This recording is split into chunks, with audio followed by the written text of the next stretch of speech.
may yahdihillahu fala mudilla lahu wa may yudlilhu fala hadiyalah.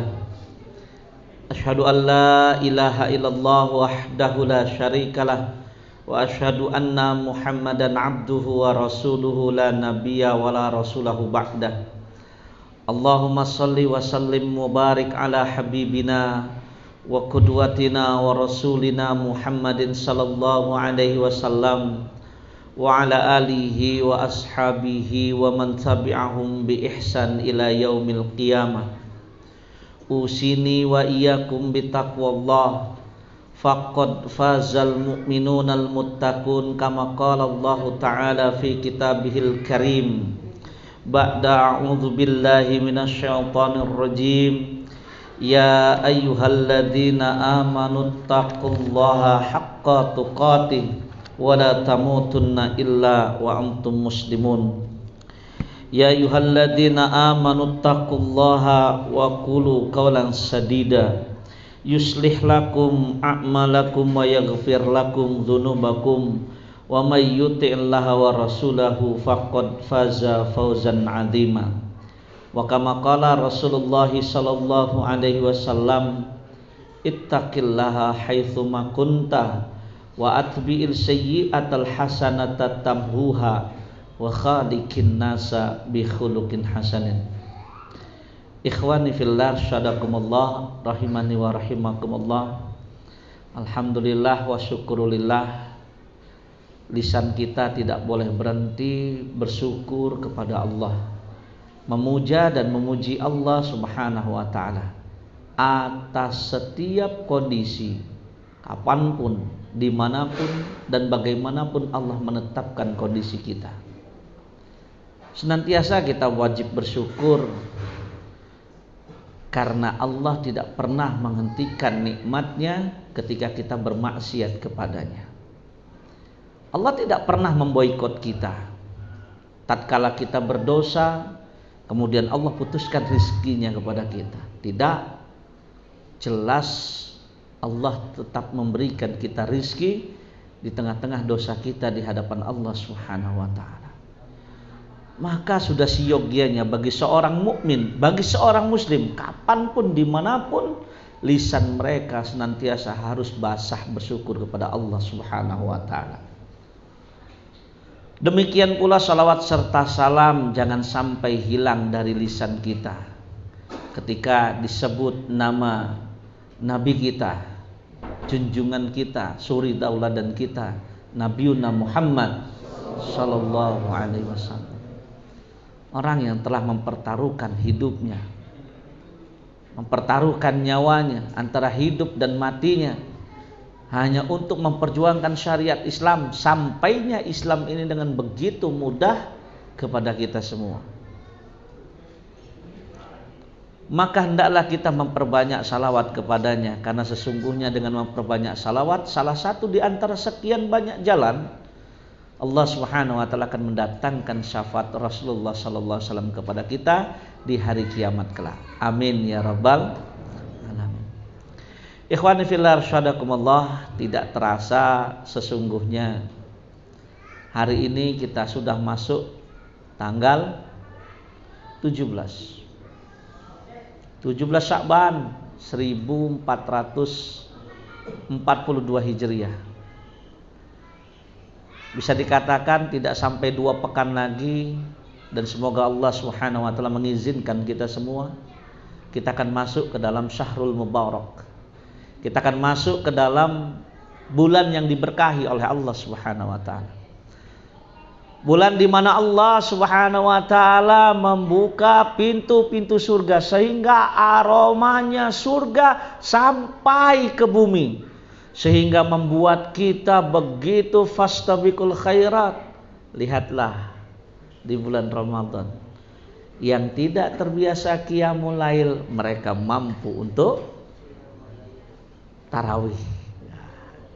Yang biasanya mereka hanya membaca Al-Quran 1 pekan sekali dan suratnya pun itu saja, di bulan Ramadan mereka bisa tadarusan. Bahkan di antara mereka yang dahulu enggan sekali mengeluarkan hartanya, di bulan Ramadan mereka begitu mudah dalam bersedekah. Inilah di antara keberkahan ketika Allah Subhanahu wa taala membuka pintu surga. Jazakallah ya. Membuka pintu surga sehingga aromanya nyampai kepada kita. Dan bulan di mana Allah juga menutup pintu-pintu neraka. Sehingga kita semua terkekang hawa nafsunya kita sebagian, walaupun tidak semua. Banyak di antara kita yang mengatakan ketika diajak untuk bermaksiat atau minimal bersenda gurau, mereka mengatakan inni shaim, saya sedang berpuasa. Dan di bulan tersebutlah Allah juga membelenggu para setan sehingga mereka tidak leluasa mengganggu manusia sebagaimana mereka leluasa mengganggu manusia di bulan selain bulan Ramadan. Kita akan kedatangan tamu ini.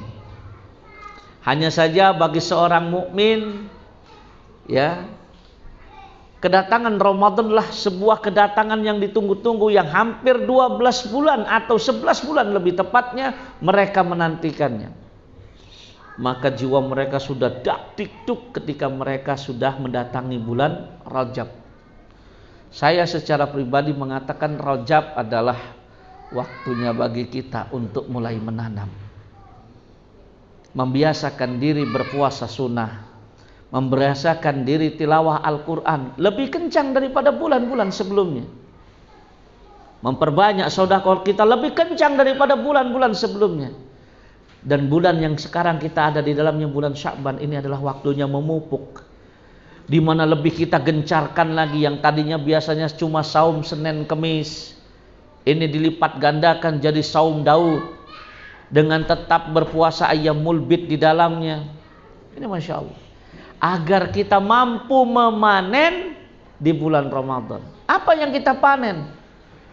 Kesungguhan kita beribadah kepada Allah di bulan Rajab dan di bulan Sya'ban. Kalau kita tidak seperti itu, maka antum akan melihat keumuman manusia. Kalau di bulan Ramadan sudah jam 11 saja udah loyo bener. Ya. Kayak kompor meleduk kemudian dikasih anduk basah. Tanaman layu, kalau kerjanya depan komputer sudah jidatnya nempel ke sini. Musola masjid penuh setengah 12. Padahal azannya masih jam 12 lewat 10. Penuh buat tidur, numpang tidur jejer di masjid. Betul apa betul? Betul. Karena apa? Karena bagi mereka Ramadan cuma rutinitas. Tidak demikian bagi orang-orang yang beriman. Bagi orang-orang yang beriman, mereka mengetahui ini bulan pertempuran sesungguhnya. Maka hasilnya mereka tadrib, hasil mereka latihan di bulan Rajab, di bulan Sya'ban, mereka petiknya di bulan Ramadan. Sehingga mujahadah mereka tidak pernah kendur. Bahkan mereka tidak akan pernah mau kalah dengan kuda pacu. Kuda pacu itu makin mendekati hari akhir, makin kencang dia berlari. Kenapa? Dia lihat finish. Kalau orang nggak latihan kan 10 hari pertama kencang, 10 hari kedua mulai kendor, 10 hari ketiga tepar. Lihat fenomenanya di Indonesia ini 10 hari terakhir di bulan Ramadan yang notabene Allah sediakan salah satu malam di antara 10 malam itu menjadi khairum min alfi syahrin, bulan yang jauh lebih baik daripada 1000 bulan. Yang rame bukan masjid, tapi yang rame mall. Bahkan pedagang berlomba-lomba tutup sampai tengah malam. Bahkan pusat-pusat perbelanjaan itu mengumumkan siapa yang berbelanja di akhir bulan Ramadan tepat pada pukul 12.12 maka akan dikasih diskon 90 plus 90%. Wah, ada nggak? Kalau nggak ada ya saya berarti ngarang doang. Kan tapi memang daya tariknya seperti itu, betul? Maka oleh karena melihat fenomena tersebut, saya ingin mengajak kepada antum semua. Yuk kita jangan jadi orang yang cuma sekedar rutinitas beribadah ini. tapi kita jadikan ini benar-benar bermakna ibadah, kebutuhan rohani kita. Maka malam hari ini saya akan sajikan kepada antum semua, sama-sama kita menyelami satu sub pokok bahasan yang ditulis oleh Syekh Abdul Aziz bin Muhammad As-Saddan dalam kitabnya Mukhalafatur Ramadan. Mukhalafatur Ramadan itu kalau bahasa Indonesianya serba-serbi di bulan Ramadan, keanekaragaman Ramadan. Nah, kira-kira seperti itu, ya. Jadi salah satu sub pokok bahasanya adalah terkait dengan klasifikasi manusia ketika mereka itu menjelang atau ketika mereka setelah di bulan Ramadan. Jadi sebelum, ketika, dan setelah. Ya, ini macam-macam nih manusianya nih, ya. Disajikan oleh beliau. Sebenarnya materi ini hampir tiap tahun saya bahas, tapi kadang-kadang kan kita ini pelupa ya, betul nggak? Ya kan? Apalagi kita kan orang Indonesia, ya, lebih banyak ngajinya kalau kata Gus Baha ya ngaji jiping, ngaji kuping. Padahal otak nggak kayak Imam Bukhari. Antum ini metode ngajinya rata-rata saya lihat Imam Bukhari semua. Duduk, lihat ustadznya, tekun, dengerin omongan ustadznya, taat. Imam Bukhari itu begitu. Tapi kalau Imam Bukhari setelah gurunya selesai memaparkan materi misalkan 1 jam, beliau dengan detail bisa mengulangi semua perkataan gurunya dari 1 jam yang lalu.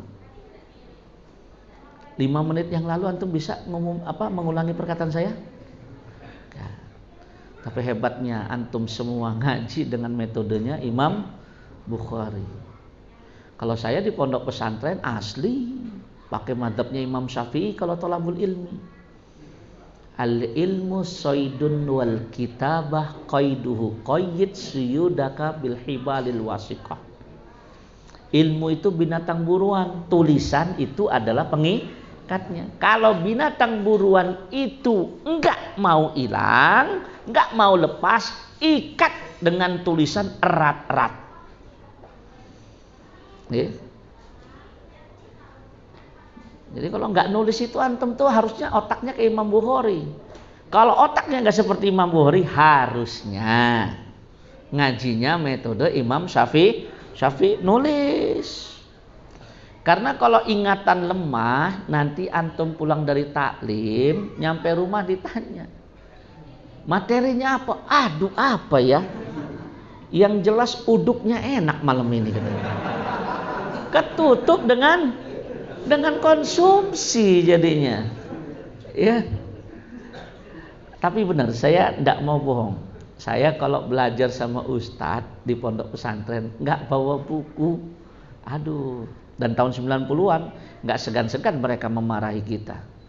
Dan karena kita dulu tahun 90-an itu semua santri tahun 90-an nggak ada yang pernah ngaduin gurunya kalau nyubit, mukul itu ke KPAI ya.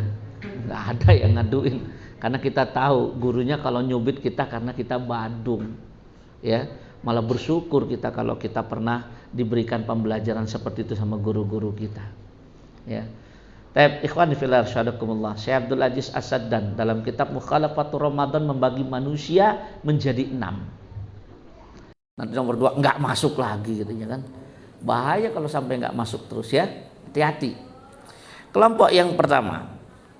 Kelompok pertama ini cerminan daripada sabda Rasulullah, man shoma ramadhana imanan wa ihtisaban ghufira lahu ma taqaddama min dhanbi. Siapa yang berpuasanya di bulan Ramadan penuh dengan keimanan dan pengharapan akan pahala, artinya dia mempersiapkan semua kisi-kisi Ramadan tersebut, maka ghufira lahu ma taqaddama min dhanbi, maka mereka akan diampuni dosa-dosa sebelumnya. Maka kelompok pertama ini adalah kelompok yang menunggu kedatangan bulan Ramadan itu dengan penuh kesabaran, kegembiraan, sehingga kemudian dia menunggu tersebut dengan cara bersungguh-sungguh melatih dirinya untuk bisa beribadah secara full di bulan Ramadan. Contohnya yang saya katakan tadi. Mereka ini bukan cuman orang yang, oh bentar lagi puasa ya, puasa. Enggak gitu. Sudah dipersiapkan sama mereka. Sekarang saya mau tanya sama antum. Wujud antum niat pengen berangkat haji itu wujud pertamanya apa? Niat dalam hati. Wujud keduanya apa? Nabung. Niat doang tapi nggak pernah mau nabung. Ya. Ngomong kosong.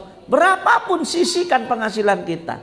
Demikian juga orang-orang yang berpuasa di bulan Ramadan dengan penuh keimanan, bukan cuma sekedar oh besok kita Ramadan ya, yuk kita puasa. Enggak, ada persiapan. Yang itu tadi kata saya.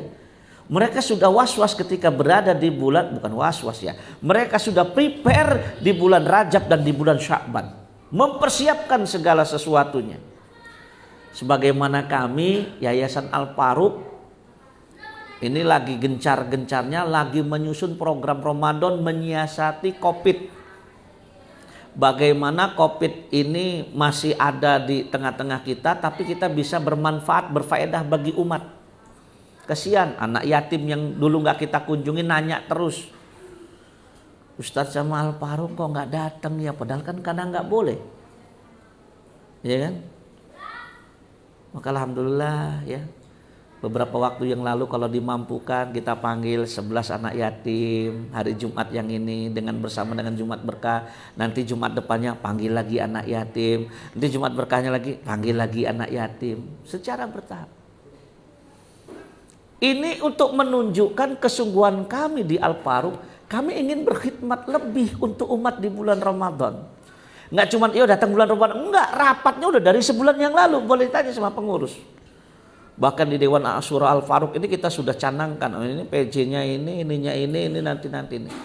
Kerangka besarnya sudah kita ini, insya Allah nanti pekan kedua pematangan kita semua Yayasan Al-Faruq untuk program-program yang bermanfaat bagi umat dengan tanpa melanggar protokol kesehatan. Kalau dulu kan yang kita gencarkan adalah bantuan door to door.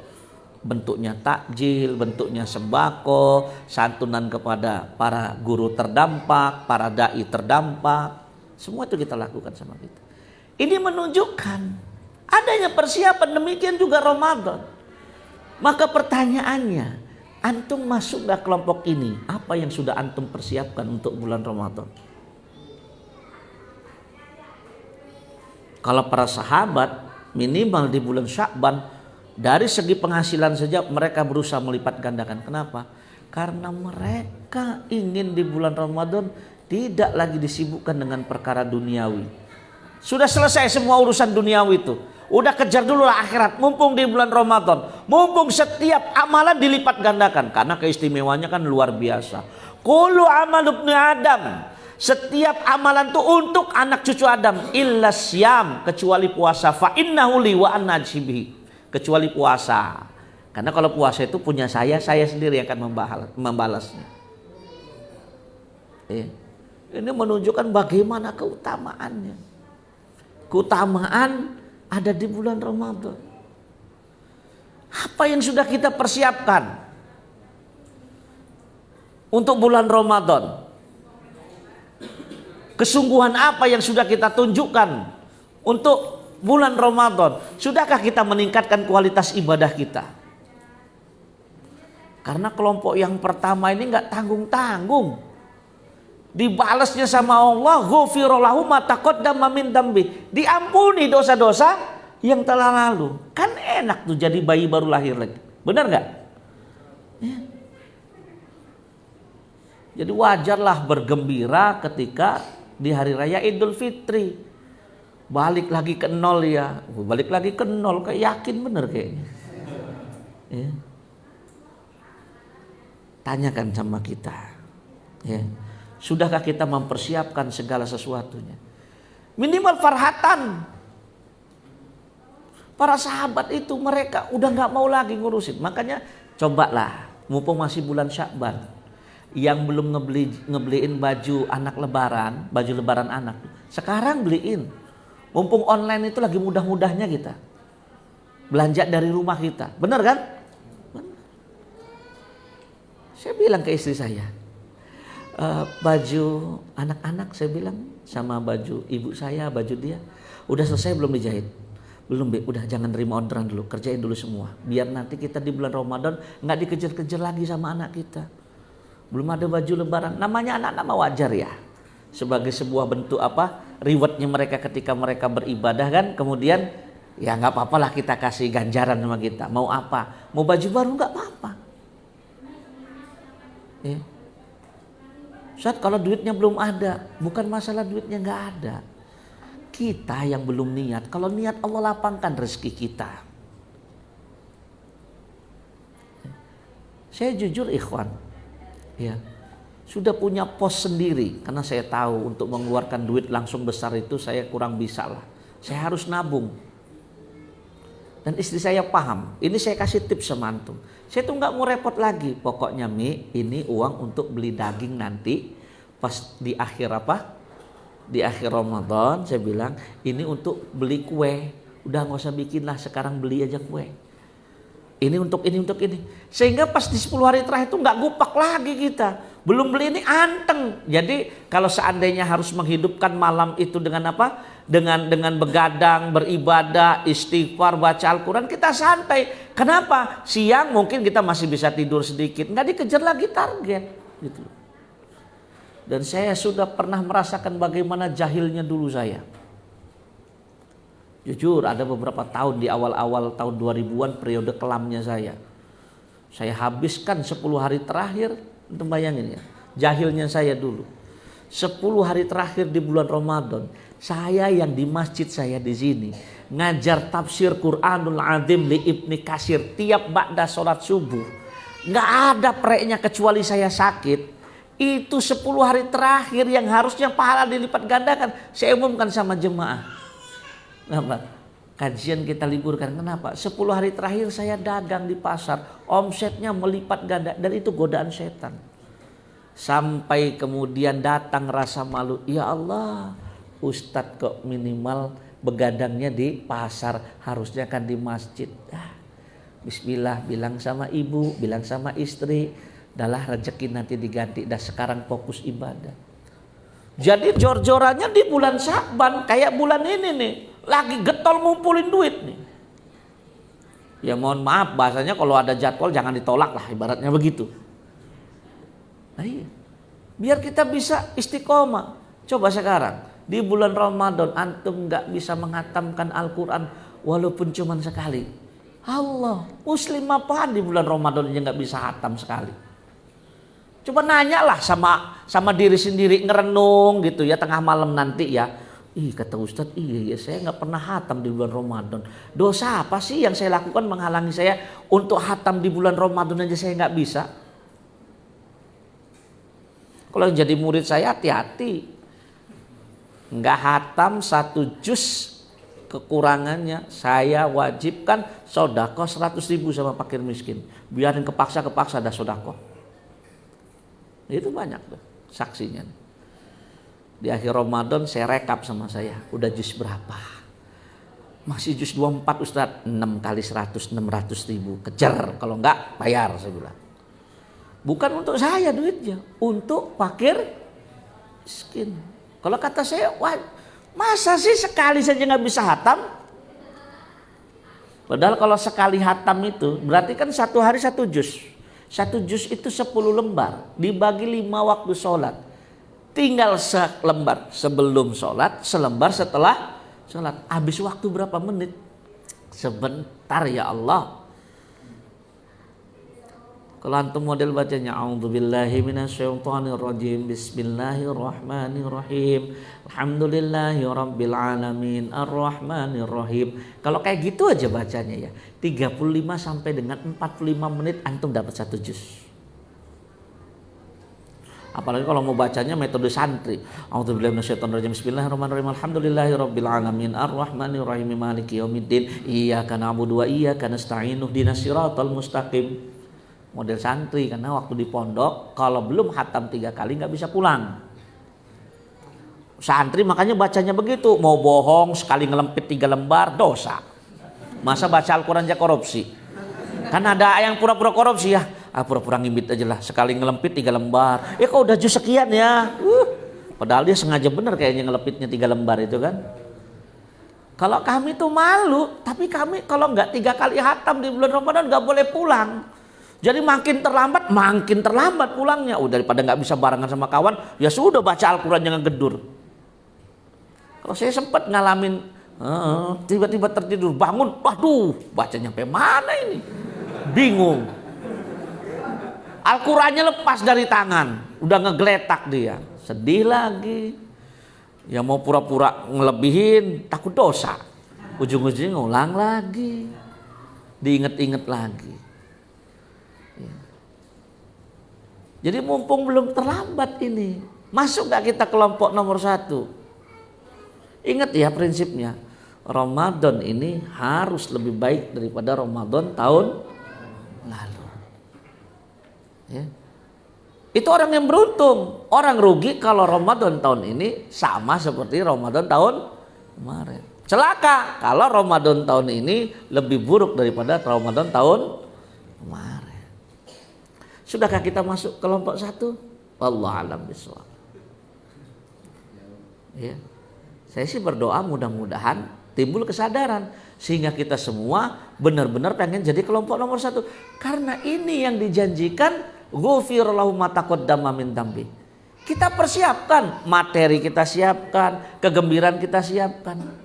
Saya sudah mulai tanda kutip mendoktrin anak saya yang usia 5 tahun. Kalau kemarin kan dia usia 4 tahun kan, cara puasanya ikut sahur. Nanti ba'da zuhur makan, setelah itu latih lagi puasa. Antum jangan protes, emang ada ustadz puasa model kayak gitu. Ini puasa anak-anak, metode ini. Ini bukan ibadah mahdo kalau metode yang kayak gini nih. Jangan antum bilangin bid'ah lagi. Ya, antum tuh belajarnya nggak pakai urat leher sih. Makanya kadang-kadang seperti itu. Itu bid'ah, itu ajaran apa tuh? Puasa setengah hari lanjut lagi, mana ada puasa seperti itu? Ini kan metode melatih dia. Sehingga tahun ini saya terus menerus sampai nanya tuh si Ali itu ya, emang berapa hari lagi Gebi? Sudah diomongin jauh-jauh hari. Jangan sampai besok puasa baru diomongin, nak puasa ya? Enggak. Saya udah nanya sama Umar, saya nanya, Bang kalau tahun ini full abang minta apa? Jam tangan Bi. Ali minta apa? Pedang Bi. Buat apa pedang? Saya bilang. Bilangnya udah pedang. Beberapa hari yang lalu saya tanya, Ali kalau full puasanya mau minta apa? Pedang. Saya lihat, saya dengar, saya sampai mikir, ngelihat apalah dia ini kok mintanya pedang, pikir saya. Ditanya sama istri saya, pedang yang kayak mana sih nak? Apa yang bundar keluar cahaya itu? Maksudnya kayak Star Wars apa bukan? Pokoknya pedang lah biar bisa ngebacok. Waduh, saya udah gitu. Main pedang-pedangan rupanya karena sama ini kan, pokoknya itu sampai seperti itu. Kita tanamkan, kenapa? Kan wajib gembira. Bahkan ada seorang ustadz kalau menjelang Ramadan tuh rumahnya dicat ulang. Ya alhamdulillah ruangan saya diinin sama tim media. Gembira juga saya menjelang Ramadan, ruangan bagus kan. Kan menimbulkan kegembiraan. Ramadan tuh harus gembira, farhatan. Jangan aduh Ramadan puasa lemes. Itu biasanya orang nggak biasa puasa itu. Ada bakal lemes ya. Itu nanti masuk nih kelompok yang keberapa itu nanti tuh. Ya. Ini kata orang ini harus farhatan, gembira. Jangan sampai antum datang Ramadan jadi beban. Kalau waduh iya juga ya, kalau saya mah jadi beban, hati-hati. Minta sama Allah agar gembira menyambut datangnya bulan Ramadan. Orang Ramadan tuh masuk 1 Syawal, coba antum. Sekali antum coba ini ya. Lihat khutbah-khutbah yang pakai bahasa Arab, khususnya di Mekah dan di Madinah, yang sudah ada translate-nya. Mereka khutbah Idul Fitri itu mau doa itu nangis rata-rata. Apa kata mereka? Ramadan telah meninggalkan kita. Harinya jadi hari balik biasa lagi. Gak ada pelipat gandaan lagi. Itulah orang-orang yang datang Ramadan mereka bergembira, Ramadan berlalu mereka sedih. Kebalikan dengan mayoritas kita, mau datang Ramadan kita sedih, mau akhir gembira, akhirnya Idul Fitri juga katanya kan. Balas dendam, makan kesini, makan rendang ini, ujung-ujungnya masuk rumah sakit. Balas dendam kayak orang keluar dari penjara. semua serba dimakan. Ini kelompok yang pertama. Ya. Saya ajak antum semua, yuk kita berdoa semoga Allah jadikan kita kelompok yang pertama ini. Amin ya rabbal alamin. Ya. Kelompok yang kedua. Sebenarnya saya tadi lupa memaparkan tentang bagaimana sifatnya Rasulullah untuk kelompok yang pertama. Rasul itu orang yang paling dermawan. Santir muka bumi, kata sahabat Abdullah ibnu Abbas. Tapi lebih dermawan lagi kalau di bulan Ramadan. Tuh. Terus Rasul juga punya sifat. Beliau tuh selain puasa Ramadan, tidak pernah beliau berpuasa lebih banyak di bulan-bulan yang lain kecuali di bulan Sya'ban. Jadi yang ngalahin Ramadan itu, yang ngalahin Sya'ban itu cuma Ramadan. Rasul tuh di bulan Sya'ban beliau tuh puasa. Daud dicampur dengan ayamul. Paling banyak maka hitungannya dia. Itu ya kelompok yang pertama. Kelompok yang kedua adalah kelompok-kelompok yang mereka tanda kutip istiqomah tapi rugi. Istiqomah tapi rugi ini adalah kelompok-kelompok yang mereka ketika datang bulan Ramadan dan berlalunya bulan Ramadan, amalan mereka stagnan, amalan mereka berhenti. Apa namanya? Stagnan itu apa ya? Statis. Baca Al-Quran sebelum Ramadan sehari selembar. Pas Ramadan tetap selembar. Habis Ramadan selembar. Ini rugi, ini kelompok minal khosirin ini. Sebelum Ramadan kotak infak lewat, goceng. Ada yang pura-pura merem. Ya. Pas Ramadan tetap goceng. Ramadan berlalu tetap goceng. Walaupun bagus, tapi ini rugi. Kelompok nomor 2 ini sebenarnya bagus, tapi rugi. Kenapa? Karena Ramadan bulan di mana Allah akan melipat gandakan semua pahala kita.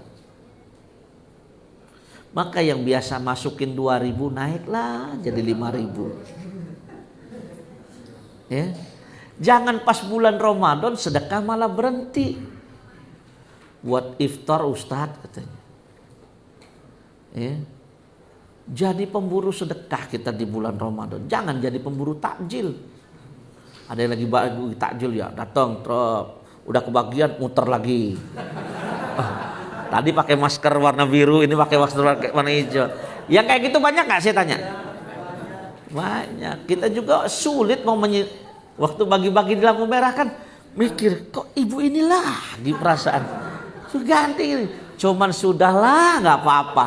Kenapa? Orang sodako kan nggak pernah berubah pahalanya. Bagaimana kondisi objek sodako? Betul? Betul lah. Kita mah yang penting niatnya ikhlas saja. Ya. Bagi sayur aja teman-teman kadang-kadang memang ada dongkol. Ya karena takut nggak adil aja. Suami istri sama-sama dapat kupon. Wih mantep kali kan gitu kan. Bisa nggak masak 2 hari mereka kan. Ya tapi nggak apa-apa. Udah biasa yang seperti itu. Yang harus kita tingkatkan adalah amal solihnya kita sebenarnya. Ya, saya tingkatin kita. Makanya Sya'ban ini mumpung masih kurang lebih 12 atau 13 hari lagi. Ayolah kita sama-sama memperingatkan diri kita. Ya, biar kita nanjak amalnya. Kalaupun turun, habis itu nanjak lagi. Jangan turun terus jangan. Yang gini aja udah rugi nih. Apalagi yang habis begini. Kalaupun turun benar nggak apa-apa karena ada fenomena, tapi harusnya nanjak lagi karena memang al-iman yazidu wa yanqus. Nggak ada orang imannya statis itu sebenarnya nggak ada. Iman tuh pasti naik dan tuh turun. Usahakan ketika turun jangan terlalu tajam turunnya. Kalau naik silahkan meroket seroket-roketnya. Ya. Ini kelompok nomor 2. Walaupun dia istiqomah tapi dia kelompok yang rugi. Kelompok yang ketiga yang dipaparkan oleh Syekh Abdul Aziz As-Saddan adalah bahasa saya tapi ini ya bukan bahasa beliau. Kalau bahasa saya muslim musiman. Kalau kata Syekh Abdul Aziz As-Saddan, mereka adalah orang-orang yang hanya mampu mendekatkan diri kepada Allah ketika Ramadan tiba. Ya. Mereka hanya mampu mendekatkan diri kepada Allah ketika Ramadan tiba. Berlalunya Ramadan akan berlalu pula amal solihnya mereka.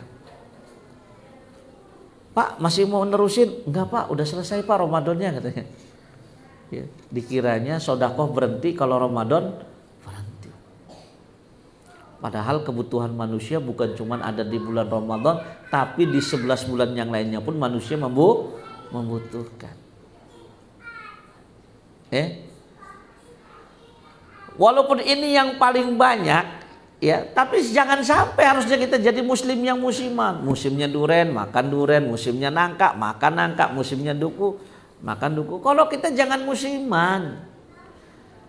Ya, tunjukkan kepada Allah kalau kita mampu beramal bukan cuman di bulan Ramadan. Ramadan tuh kita tambahkan porsinya. Kita perbanyak yang bisa diperbanyak, kita perbaiki yang kualitasnya kurang bagus, kita perbaiki.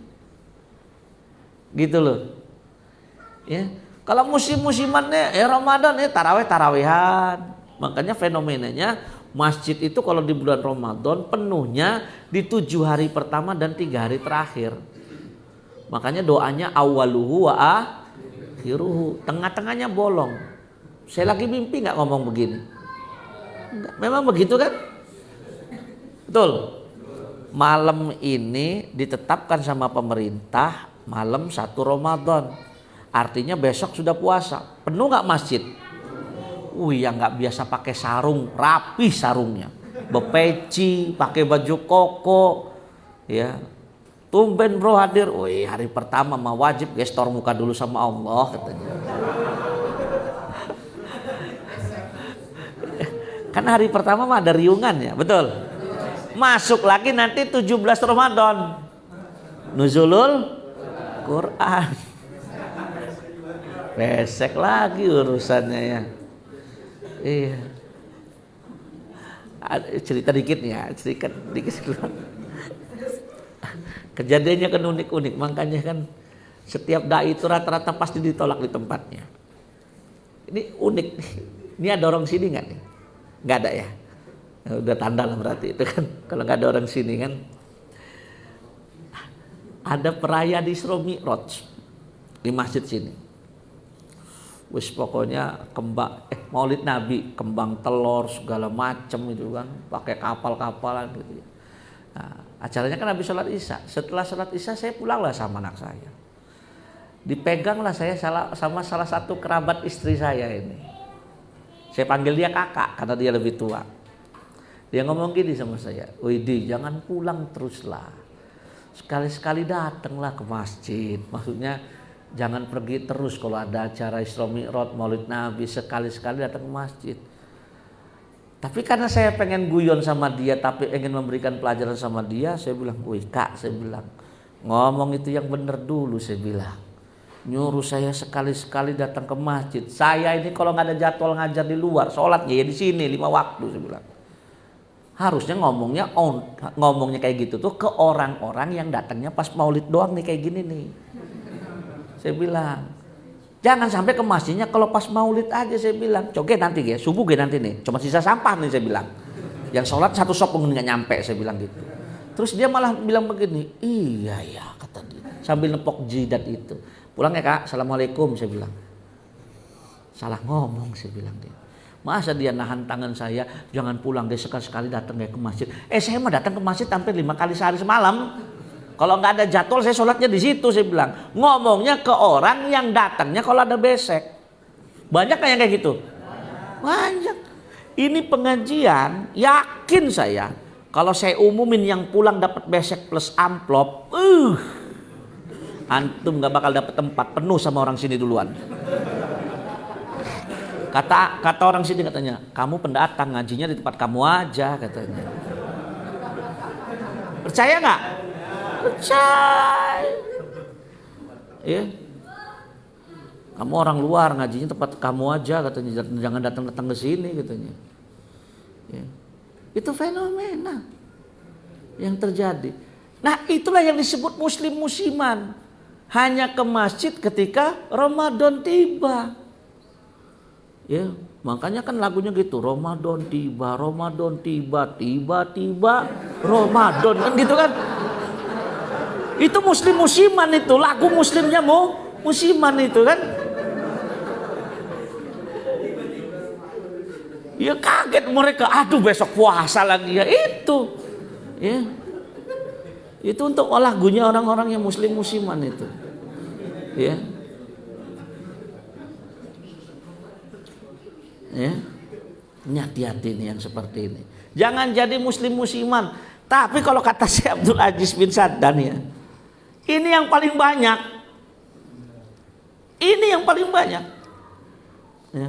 Walaupun kalau kata Imam Ahmad dan Fudail bin Iyad rahimahumullah, ya, mereka adalah seburuk-buruknya kaum lantaran tidak mampu mengenal Allah kecuali pada bulan Ramadan. Kalau bahasa ulama gitu ya, seburuk-buruknya kaum. Kayaknya nyesek amat di hati gitu ya. Padahal saudara kita yang kayak gini banyak. Kalau kita kan alhamdulillah lah ya, walaupun bolong-bolong qiyamul lail kan pernah lah ya sebelum bulan Ramadan. Betul nggak? Ya walaupun ngaji juga nggak rutin-rutin amat, tapi bisalah kita ngaji di luar bulan Ramadan. Tapi orang yang ngajinya pas di bulan Ramadan juga ada. Dan konyolnya ditanya, hatam nggak? Hatam. Kapan? Tadarusan di masjid. Emang kamu dapat jatah berapa kali baca? 2 kali katanya. Yang hatam kan majelisnya, bukan dianya. Namanya kalau kita hatam, kita baca sendiri. Ada lagi yang pensiun, alhamdulillah sudah pernah hatam dulu katanya. Kapan katanya? Dulu waktu masih kecil katanya. Sudah katanya. Jadi dia nggak mau hatam lagi. La haula wala quwata illa billah. Ya. Inilah yang kemudian melahirkan sifat-sifat kebodohan yang lain. Itu sampai ada yang bilang, nggak baca Al-Quran dah, nggak baca Yasin dah, baca. Kita megang Al-Quran. Emang ada tak Yasin di situ? Astagfirullah. Itu kejadian saya tuh yang nimpa itu. Waktu masih toleransi dulu ya, masih mau hadir-hadir acara kayak gitu ya. Kan dibagiin bukunya gitu ya. Saya mah pakai Al-Quran karena Yasin itu surat ke-36 dari 114 surat. Sebelah saya bapak-bapak ngomong, nggak baca Yasin tadi itu. Baca saya bilang. Mana bukunya? Ini saya tunjukkan Al-Quran. Dia ngomong ada tadi situ. Waduh saya bilang. Saya bilang, wah ini kalau Ustadz Maher masih hidup diomonginnya jahil murokab ini. Ya. Kalau bahasa Ustadz Maher kan begitu ya. Allah yarham, semoga Allah merahmati beliau ya. Ya. Jahil murokab. Saya kesel juga saya bilang. Saya habis itu sambil mikir, Bapak ini pernah hatam gak ya saya bilang. Ya pernah hatam baca Al-Quran. Masa nggak tahu ada Yasin di dalam Al-Quran. Ya kan? Saking jarangnya baca Al-Quran tuh biasanya Al-Qurannya balil itu. Di rumahnya itu saking bagusnya karena jarang kesan tuh. Antum istighfar kalau Al-Quran antum tuh masih balil. Semuanya ngerti bahasa balil nggak sih? Nggak ngerti ya? Apa ya balil tuh ya? Mengkilat. Woi, mengkilatnya bukan main. Bangga, woi Al-Quran saya mah mengkilat. Jarang dipegang makanya mengkilat. Al-Quran kalau sering dipegang pasti kusam. Dan cuma pengen ngasih tahu Al-Quran hujjatun laka aw alaika. Al-Quran itu jadi hujah yang bisa meringankan atau bisa memberatkan kita. Kalau meringankan dia akan datang di yaumul qiyamah sebagai syafi'an, sebagai penolong kita. Iqra'ul Qur'ana fa innahu ya'ti yaumul qiyamah syafi'an li ashabi. Bacalah Al-Quran karena sesungguhnya Al-Quran akan datang sebagai pemberi syafaat bagi orang-orang yang membacanya. Tapi dia juga akan memberatkan kita. Ada di rumah tapi nggak dibaca. Jangan berpikir-pikir, oh kalau gitu saya kasih aja lah Al-Quran sama orang lain. Lebih celaka lagi seorang muslim di rumahnya tidak ada Ada nggak di sini yang di rumahnya nggak ada Al-Quran? Ada nggak? Jujur aja. Ada nggak? Kalau nggak ada mau saya kasih gratis ini. Ada nggak? Ya. Tapi antum jangan malu ya kalau antum butuh Al-Quran. Ustaz saya pengen baca Al-Quran di rumah, Al-Qurannya udah jelek Ustaz, sudah nggak layak baca lagi, nggak apa-apa. Bilang sama saya. Ya, jangan malu, serius. Saya bukan lagi gimmick ini, benar. Kalau antum butuh Al-Quran, lapor ke saya. Ustaz, saya pengen niat benar membaca Al-Quran, lapor ke saya kasih antum Al-Quran khusus hafalan yang sudah dimodifikasi untuk menghafal. Ya. Jangan khawatir. Ya. Ustaz lagi mainan, enggak, ini lagi serius ya, lagi enggak gimmick saya ini. Serius ya. Nah, kalau itu benar-benar bisa meningkatkan motivasi antum untuk qiraatul Quran di bulan Ramadan, lapor ke saya habis kajian ini. Ya. Mau sekarang ayo, nggak apa-apa, nanti saya kasih sama saya. Di rumah saya itu saya stokin sama saya. Ya. Berapapun di antara antum semua, ya, yang butuh, lapor sama saya nanti. Ya. Biar kita nggak jadi muslim-musliman. Masa cuma bisa baca Al-Quran hanya di bulan Ramadan? Sedih kita. Ya. Udah habis belum sih Al-Quran kiriman dari ini? Saya pernah dikirim satu dus besar dari luar negeri. Alhamdulillah dapat channel saya. Itu Al-Quran kalau dijual harganya berapa? Ada yang udah pernah ngecek tuh ya? Berapa? Berapa? 450 ya? Nggak nyampe lah, 150 kalau nggak salah yang ukuran itu. Karena memang Mushaf Utsmani benar. Dari mana kemarin tuh ya? Saya kiriman tuh ya, lupa saya. Jadi, dari Mesir ya, asli dari Mesir, saya dikirim, alhamdulillah, ya, dikirim gitu ya.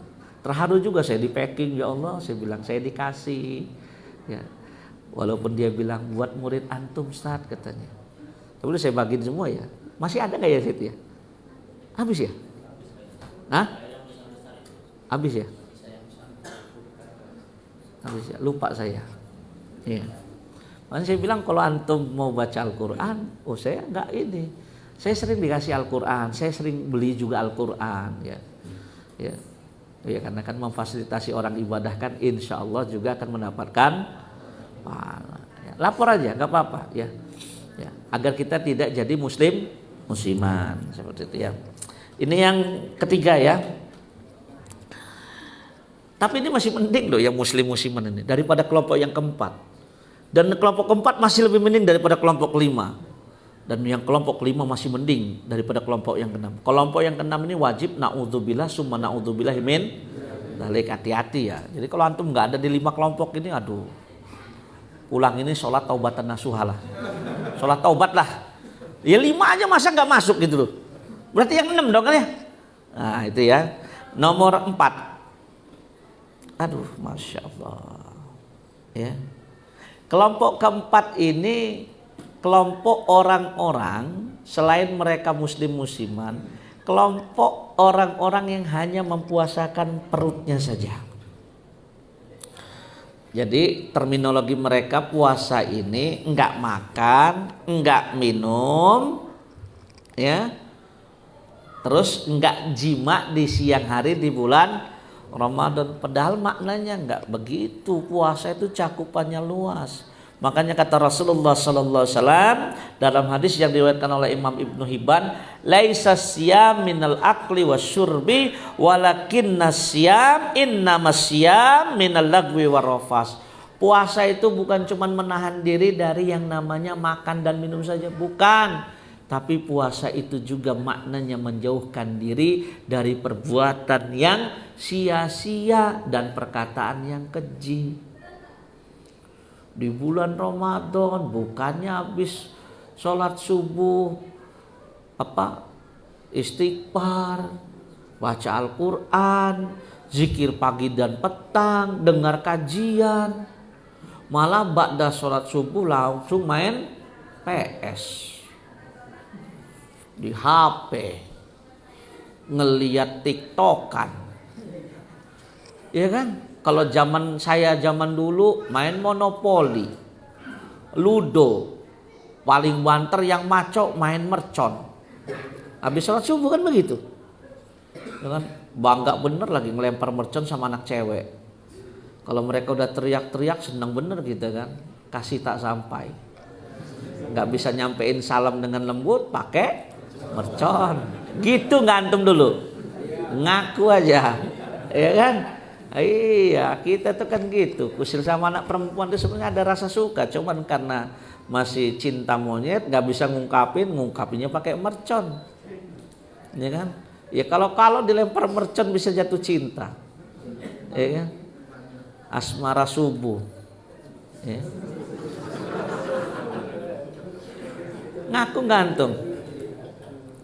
Saya sebelum masuk pondok dulu aja memang ngaku saya. Pernah saya berbunga-bunga di masjid ini. Habis sholat subuh itu dapat surat. Kak, ada salam katanya. Surat itu diginiin melalui pembatas satar gini sama temen cewek katanya. Rupanya temennya dia naksir kita gitu kan. Wah, sudah. Habis itu. Ya. Ditungguin pulang itu. Ya itu asmara sholat subuh itu yang dibilang itu ya begitu. Padahal saya udah balik dulu. Karena saya mondok itu dulu ba'da SMP, setelah lulus SMP, bukan setelah SD. Ya. Maka saya tahulah triki-trikinya orang umum itu kalau habis sholat subuh itu. Ya.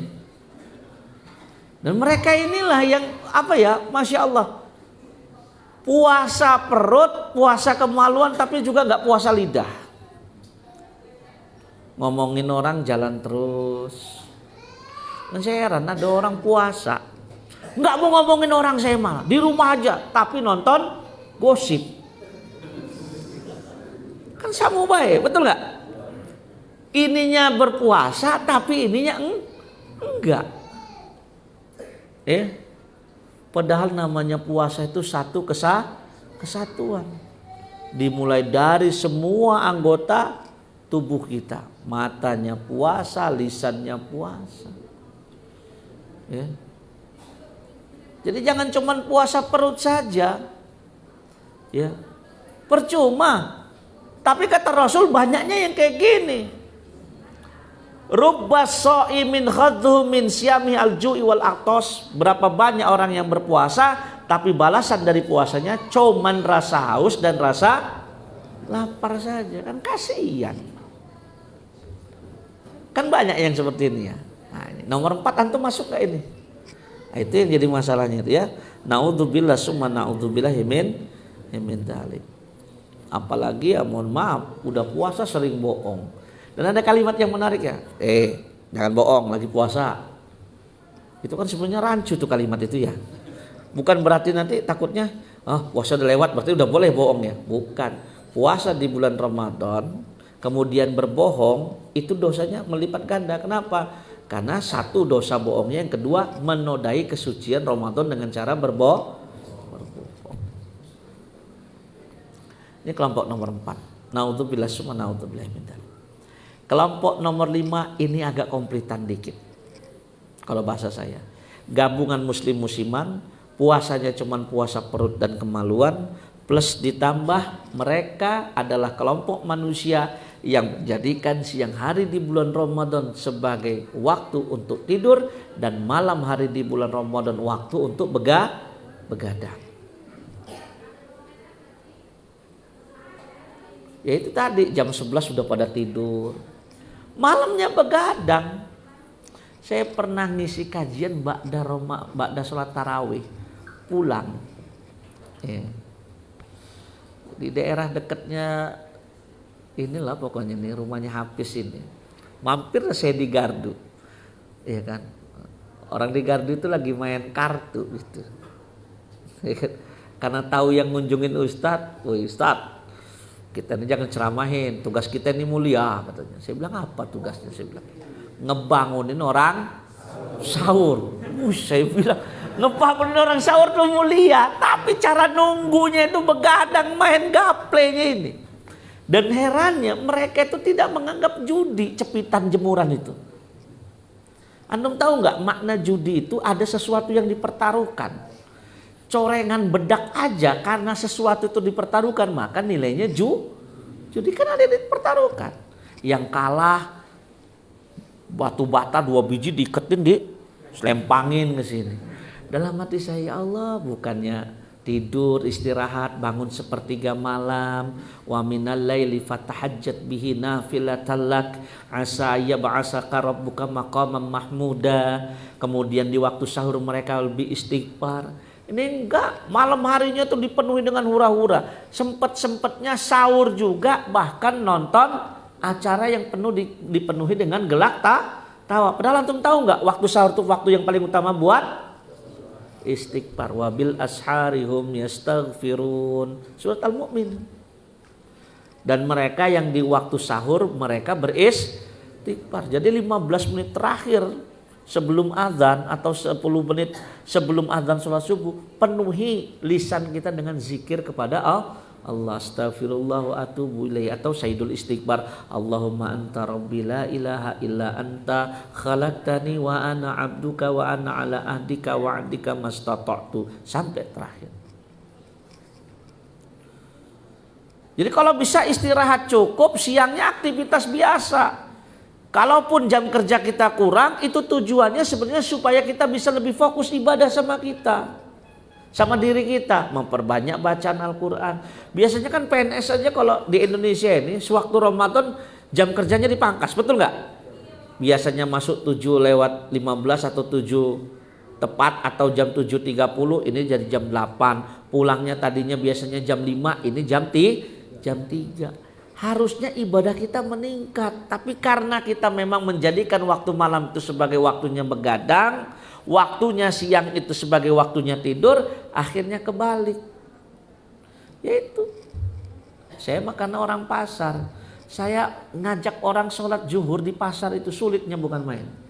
Coba bayangin, orang pasar mainannya itu udah serem, kayak nggak takut sama Allah. Diajak sholat, padahal kita ini berangkat nggak taat amat lah. 5 menit menjelang azan kita baru berangkat. Kita kan ayo ke masjid . Kalau selain Ramadan jawabannya enak bener, salam aja ya. Begitu. Ini bener ini. Sampai saya balikin sama mereka itu, saya bilang, siap nanti disalamin sama malaikat maut kan. Jangan gitu ngedok nyumpain. Ya kan gak jelas salamnya salam siapa, saya bilang. Ya kan. Nah fenomenanya kalau sudah di bulan Ramadan, kita kaget juga. Kita kadang-kadang diingetin, Ustaz udah 11:30. Pikir kita mantap juga dia nih. Ramadan berubah. Kita mah tetaplah istiqomah 5 menit sebelum azan baru kita berangkat. Saya pernah ngebuka pintu musola di pinggir kali itu sampai istighfar saya. Astagfirullah, penuh musola itu. Bukan dengan orang yang lagi sholat sunnah, baca Al-Quran, bukan. Jejer kayak ikan sarden itu tidur. Rupanya numpang tidur mereka itu. Lah pantes datangnya 11:30. Nah ini yang orang Cimeng pasti tahu ini. Bener ini. Nyata, kalau saya ini cerita yang nyata-nyata aja. Saya bilang pantes ngajak duluan, ternyata tujuannya mau tidur dulu. Ya. La haula wala quwata illa billah. Ya. Nah, tapi kelompok nomor ini juga 5 juga masih mending lah. Berarti ada yang parah, ada. Ini yang wajib istighfar kita. Karena kelompok nomor 6 ini adalah kelompok orang yang bahkan ketika di bulan Ramadan pun mereka tidak mampu mendekatkan diri mereka kepada Allah.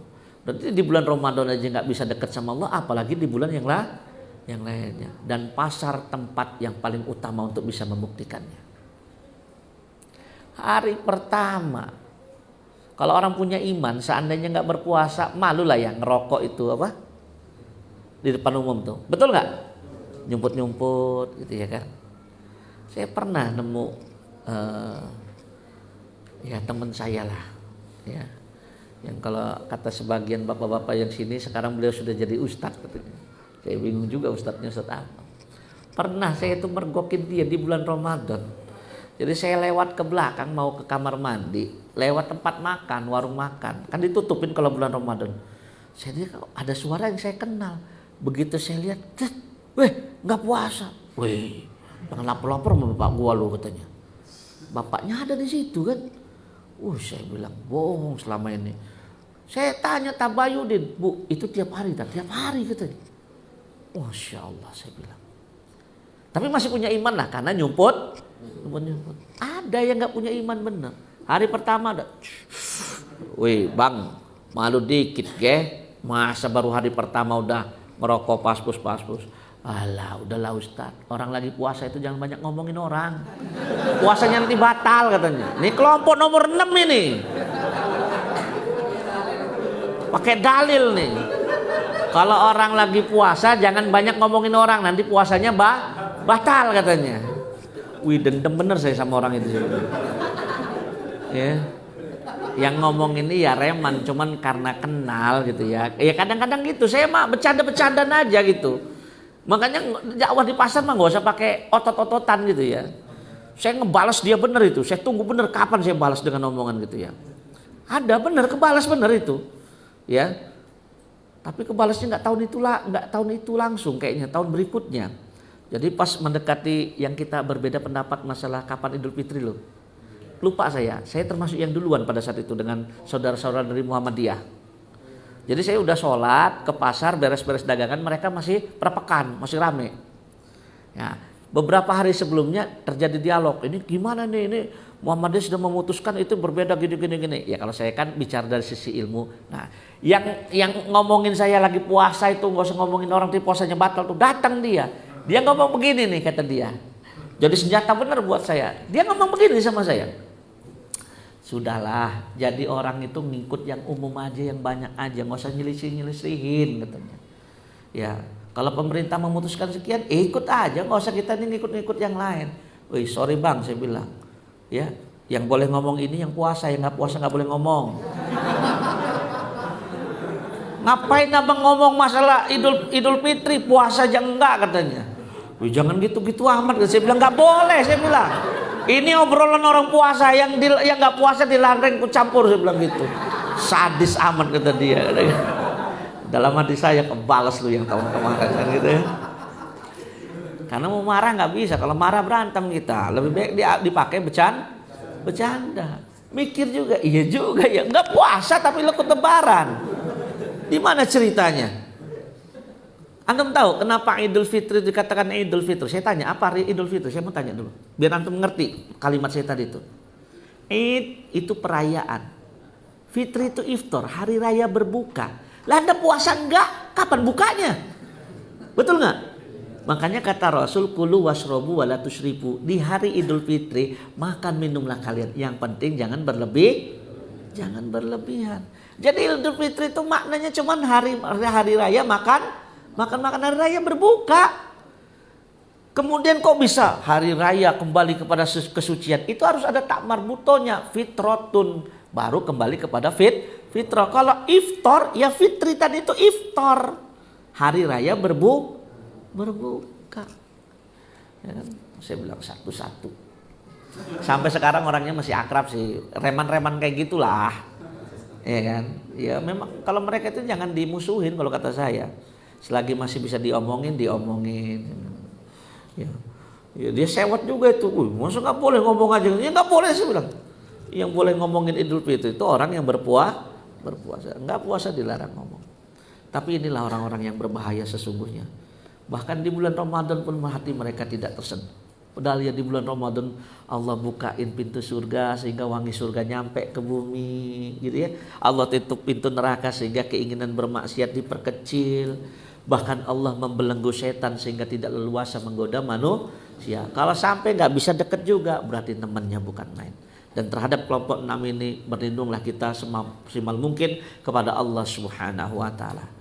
Harapan kita semoga Allah Subhanahu wa taala jadikan Ramadan kita tahun ini kita menjadi kelompok pertama yang senantiasa mampu menyambut datangnya bulan Ramadan dengan kegembiraan, penuh semangat, persiapan, sehingga akhirnya Ramadan itu memberikan makna dalam kehidupan kita, yaitu bertambahnya amal soleh kita di hadapan Allah Subhanahu wa taala. Ini dulu materi pada kesempatan malam hari ini, mudah-mudahan bermanfaat, berfaedah bagi kita semua. Barakallahu fikum, subhanakallahumma wa bihamdika, asyhadu an la ilaha illa anta astaghfiruka wa atubu ilaik. Aqulu qauli hadza wa billahi taufiq wal hidayah. Assalamualaikum warahmatullahi wabarakatuh.